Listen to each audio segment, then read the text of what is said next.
Partner mga kapuso, opisyal ng pumalo sa 100 milyon ang populasyon dito sa Pilipinas. Ang pang 100 milyon na Pinoy, kilalanin natin sa may balitang hatid ni Von Aquino.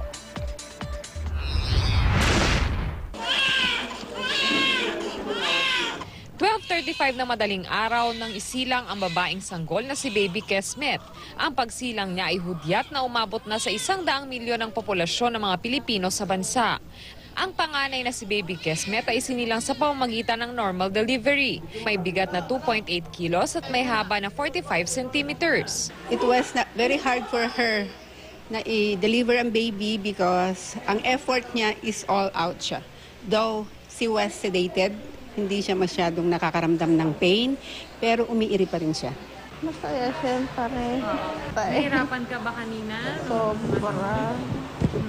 Ang piling 100 symbolic babies mula sa 17 rehiyon ng bansa ay makakatanggap naman ng 5,000 pisong halaga ng starter kit at health insurance mula sa PhilHealth. Positibo raw ang pagtingin ng gobyerno sa pagpalo ng populasyon sa 100 milyon.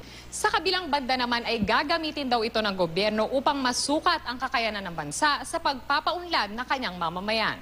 What we will do is over time, every year, we will look at the situation of this baby and see whether in terms of health services, education, employment opportunities, nabibigyan siya ng ganon because what we're after is the development of the population.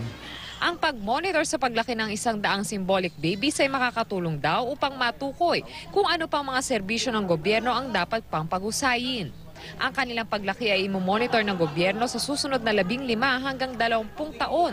Sa ngayon ay nasa maayos na kalagayan naman si Baby Kesmet at ang kanyang ina na nananatili pa sa Dr. Josefa Abella Memorial Hospital dito sa Maynila. Von Aquino, GMA News.